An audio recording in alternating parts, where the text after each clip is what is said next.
राम राम, हर हर महादेव। हर हर महादेव। प्रयागराज की यात्रा स्नान करने के लिए मौनी अमावस पर रेलवे स्टेशन जालंधर कैंट पे हमारे सपुत्र कार्तिक महाराज जी साथ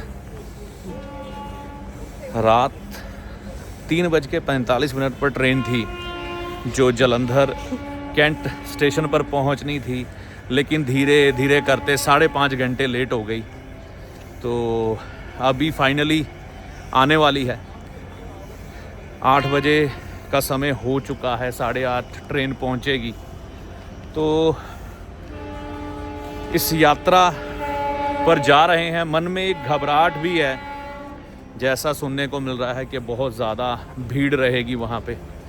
तो महामाई के आगे प्रार्थना करते हुए निकल पड़े हैं घर से, जो होगा अच्छा ही होगा। तो आइए इस अद्भुत यात्रा पर चलते हैं। काफ़ी भीड़ थी, ट्रेन में बैठ गए हैं। प्रयागराज की यह यात्रा करते हुए मन में उत्साह भी है, मन में डर भी है कि इस पल के साक्षी बनते हुए सब कुछ अच्छे से हो। सफ़र तकरीबन पानीपत के नज़दीक पहुंचने वाले हैं। 4 घंटे हो चुके हैं ट्रेन में बैठे हुए।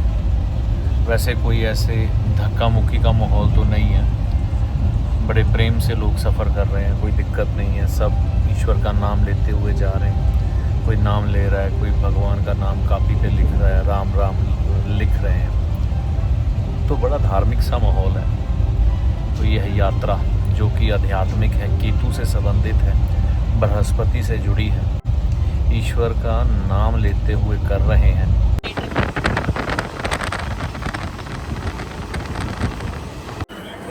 भीड़ नियंत्रण में है, रश तो है, लेकिन सब कुछ सुविधाजनक तरीके से चल रहा है।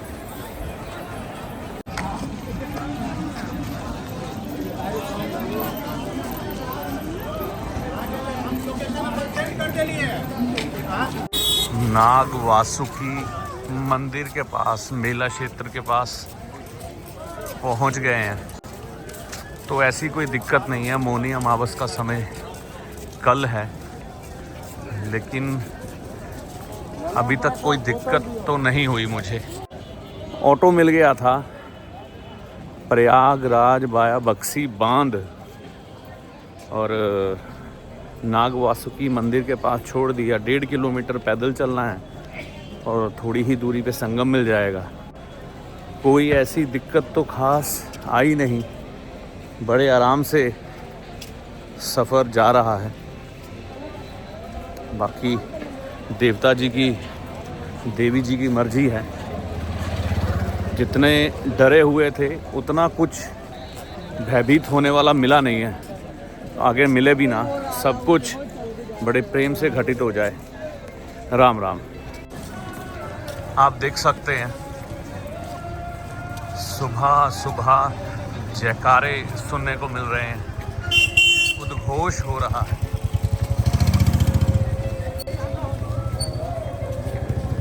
और मन हर्षित है इस महाकुंभ का एक हिस्सा हम बन पाए। क्यों कार्तिक जी?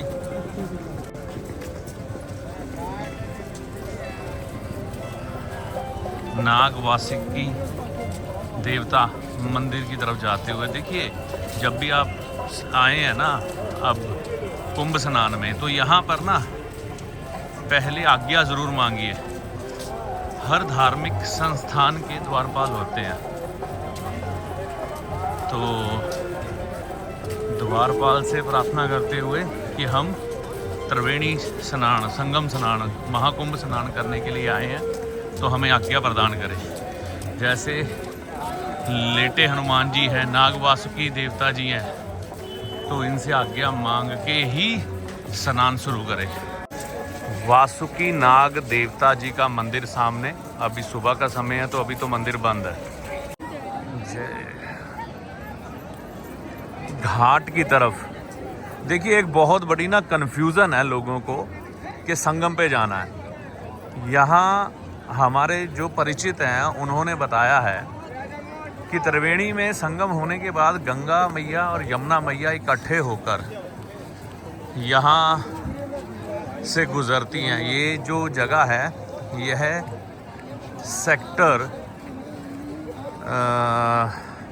थाना भारद्वाज है। ये सामने अगर देखते हैं तो वहाँ पर संतों के डेरे लगे हुए हैं, तो ये थाना भारद्वाज है। तो यहाँ पर जो घाट है ना, इन घाटों पर गंगा यमुना मैया इकट्ठी होकर गुजरती हैं। तो कई बार त्रिवेणी के लिए लोग जा रहे हैं स्नान करने के लिए, तो वो भी इतना भीड़ में फंसने से अच्छा है कि आप यहाँ पर भी स्नान कर सकते हैं। तो अच्छी खासी भीड़ है। पवित्र संगम दर्शन। यह स्नान 28 तारीख की सुबह का है, ब्रह्म मुहूर्त में। जब समय रहा होगा तकरीबन 6 साढ़े 6 बजे का, उस समय सूर्य उदय नहीं हुआ था। तो पहले हमने द्वारपाल, क्षेत्रपाल, गंगा मैया, यमुना मैया, सरस्वती मैया से स्नान करने की आज्ञा मांगी। हाथ में एक पुष्प था, 5 का सिक्का था, गोल्डन कॉइन। और फिर ब्रह्मा, विष्णु, महेश जी के नाम पर हमने डुबकी लगाई। पिता पुत्र ने गुरु महाराज के नाम पर, पितरों के नाम पर, परिवार के लोगों के नाम पर डुबकी लगाई और अपने विकारों को माँ से, त्रिवेणी संगम से हरने के लिए प्रार्थना की। जल था तो थोड़ा ठंडा ही, ऐसा कुछ नहीं था, लेकिन आस्था के आगे टिक ना सका तो हमने स्नान कर लिया। एक पहली डुबकी लगाने में थोड़ी सी दिक्कत हुई, लेकिन उसके बाद सब कुछ अपने आप ही होता चला गया। तो अद्भुत अनुभव था। इस मेला क्षेत्र में जैसा डर था मन में, वैसा कुछ नहीं मिला। ये कह सकता हूँ कि ज़्यादा चिंता करने की ज़रूरत नहीं है, लेकिन संगम स्नान की ज़िद करना ये भी उचित नहीं है, क्योंकि वह एक सीमा तक फैला हुआ क्षेत्रफल है। अगर वहाँ पर भीड़ अधिक बढ़ जाएगी तो कैसे वहाँ का प्रशासन भी कंट्रोल कर पाएगा। तो हमारे जो वहाँ पर मित्र थे, रविंद्र पांडे जी और दीपू महाराज जी, उन्होंने हमें बताया कि ये जल भी वहीं से आ रहा है। तो इसमें गंगा मैया, यमुना मैया मिश्रित हैं। तो आप यहाँ पर स्नान करिए, पूरा पुण्य फल मिलेगा आपको इसका। तो उनके कहे अनुसार, क्योंकि वह यहाँ के लोकल हैं, हमसे अधिक जानकारी वह रखते हैं, तो हमने उनके मतानुसार फिर यहीं पर स्नान करना उचित समझा, क्योंकि सेफ्टी को भी देखना है। देखिए, एक बात को समझिएगा, अगर किसी गिलास में हम जल डालते हैं तो जल में जब जल डाला जाता है तो वह जल आपस में मिश्रित हो जाता है। इसी तरह से संगम का जल जब आपस में मिलता है तो जो स्थान वो संगम का है उससे कुछ किलोमीटर के एरिया में उस जल का प्रभाव रहेगा। इसी तरह से अगर हम एक खाली गिलास में एक दूध का टुबका मिला देते हैं तो उसका सारा रंग बदल जाता है। ये देखिए, इसके बाद सूर्य उदय होते हुए सुबह का समय कैसा अमृतमय दृश्य है। तो वो दूध का जब एक बूंद हम किसी गिलास पानी में मिलाते हैं तो वह दूध का एक जो टुबका है पूरे जल का रंग बदल देता है। तो इसीलिए जल भी वह शक्ति है, अगर थोड़ा सा संपर्क में आ गया तो वो सारा ही जल बन गया कैसा, त्रिवेणी संगम के जैसा। तो ऐसी मन में इच्छा ना रखते हुए, अपने परिवार की सेफ्टी देखते हुए, अपनी सेफ्टी देखते हुए आप संगम से कुछ पहले भी स्नान कर लेंगे तो भी ऐसा ही फल मिलेगा। महाकुंभ में आपके मनोरंजन का भी ध्यान रखा गया है, जैसे कि छत्तीसगढ़ टूरिज़्म की तरफ से, गुजरात और यहाँ तक कि हर स्टेट की तरफ से अपने यहाँ के टूरिज़्म के बारे में जानकारी दी गई है। और ये देखिए, ये है कलाग्राम, देखने में ही भव्य है। तो बहुत सी चीज़ें हैं जो आप कुंभ में देख सकते हैं, अनुभव कर सकते हैं और आनंद की अनुभूति कर सकते हैं, सनातन सभ्यता को जान सकते हैं। तो ऐसी कोई भागदौड़ नहीं है, रश है, दिखाई दे रहा होगा आपको। संगम की तरफ जाएंगे तो बहुत रश मिलेगा, लेकिन अगर आप संगम नहीं जाते, नज़दीक रहते हैं थोड़ा, सेक्टर 7, सेक्टर 6 और सेक्टर 11 भारद्वाज मार्ग पर, तो कुछ ऐसी दिक्कत नहीं है ज़्यादा। एक बात मैं और कहना चाहूँगा आपको कि सुबह में ठंड है, मतलब अगर आप बोलें सर्दी, सुबह में स्नान करते हुए आपको अनुभव होगी अच्छी खासी, टेंट में भी अनुभव होगी। लेकिन दिन में घूमते हुए अगर धूप निकली हुई है तो गर्मी लगती है, और अच्छी खासी गर्मी अनुभव हो रही है। एक तो चलना पड़ रहा है, ऊपर से खिली हुई धूप, तो गर्मी का अनुभव अच्छा खासा हो जाता है। देखिए, बहुत बड़ी ये भ्रम की स्थिति बनी हुई है कि कितना चलना पड़ता है। कोई कहता है 6 किलोमीटर, कोई कहता है 7 किलोमीटर। मैं आपको अपने मोबाइल में से एक डाटा लगा रहा हूँ कि पहले दिन मैं कितना चला, तकरीबन 21 किलोमीटर या 18 किलोमीटर, दूसरे दिन 21 किलोमीटर। तो चलना तो पड़ता है। देखिए ना, ये जैसे जैसे दिन बढ़ रहा था, लोगों की भीड़ बढ़ती जा रही थी। अखाड़े, साधु संत शोभा यात्रा लेकर मेला की तरफ बढ़ रहे थे, संगम की तरफ बढ़ रहे थे। तो ये भीड़ मतलब कि कम होने का नाम नहीं ले रही थी। ऐसा अगर सोचें कि मौनी अमावस के दिन भीड़ नहीं थी, तो भीड़ आपकी सोच से परे थी।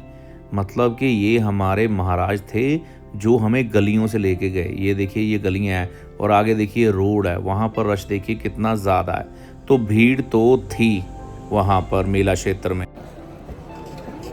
दीपू महाराज जी, इन्होंने मार्गदर्शन देते हुए हमें संगम का, संतों का दर्शन करवाया, तो हम इनका आभार व्यक्त करते हैं। और हमारे साथ रविंद्र पांडे जी, तो इनकी वजह से आज हम महाकुंभ कर पा रहे हैं। और ये शुक्ला जी सभी संगी साथी साथ में ही।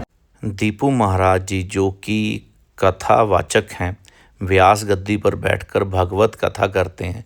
इन्होंने अपने गुरु जी से भी हमें मिलवाया, जिन्होंने हमें बताया कि भगवान जगन्नाथ जी सबसे पहले अपने स्वरूप को कहाँ प्रकट किए थे। उनके वचन भी ध्यान से सुनिए और संतों के दर्शन करिए। तो जो है, तो वहाँ क्या घटना घटी कि कृष्ण और बलराम ये दोनों भाई गोपी तालाब गए हुए थे।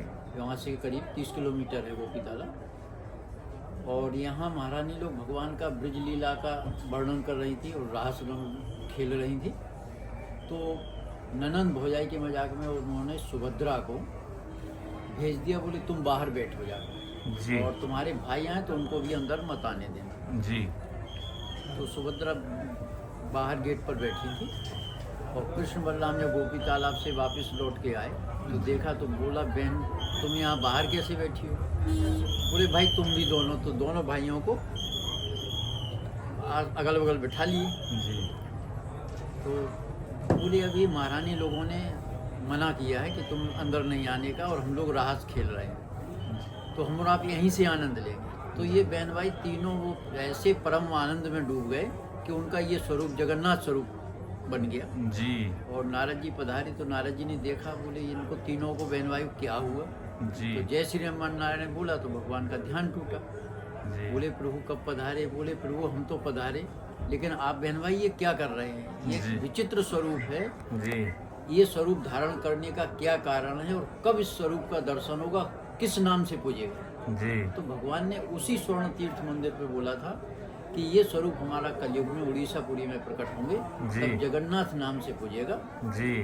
और ये बहन भाई स्वरूप ही हम इसमें। जी तो वो जगह स्वर्ण मंदिर है। जी और कर्ण ने वहाँ सूर्य उपासना, तो 125 किलो गोल्ड का वहाँ सूर्य नारायण का मूर्ति था। जी वो मूर्ति सोमनाथ लुटने से पहले ये स्वर्ण मंदिर लुट गया था। जी तो वो मूर्ति मुगल लोग ले गए। जी फिर हमारी परंपरा में जो महात्मा गोकुलदास जी हुए, उन्होंने वहाँ पाषाण विग्रह का प्रतिष्ठा किया। तो वो विग्रह 22 जून 1932 को अंग्रेज ले गए जी और मंदिर जो है जीर्ण शीर्ण हालत में हो गया था। तो फिर भगवान ने हमको जो है निमित्त बना के जी वहाँ का जीर्णोद्धार जी 1990 से हमने किया है। जी तो अब पुनः सारी मूर्तियों का जी स्थापन करके तो सूर्य नारायण और भगवान जगन्नाथ जी जी यहाँ विराजमान हैं। जी ये गोमती द्वारका से 7 किलोमीटर दूर पड़ता है। स्वर्ण मंदिर, स्वर्ण तीर्थ, हाँ, स्वर्ण तीर्थ, स्वर्ण यहाँ पर भगवान जगन्नाथ के रूप में प्रकट हुए। जी, जगन्नाथ स्वरूप प्रकट स्थान कहिए उसको, कि भगवान जगन्नाथ स्वरूप प्रकट स्थान। जी जी जी ठीक है जी, बहुत बहुत धन्यवाद। जय हिंद। ये देखिए, ये है वो संगम का दृश्य जहाँ पर हमने स्नान किया। संगम का नहीं कहूँगा, संगम से थोड़ा सा पीछे है ना। तो यहाँ पर प्रशासन भी ध्यान रख रहा था कि कोई दुर्घटना ना हो। ये पुल पर देखिए लोग लाखों की संख्या में चलते हुए स्नान के लिए। तो ये हैं वह सुबह के कुछ दृश्य जब मौनी अमावस का सुबह सुबह स्नान हमने किया।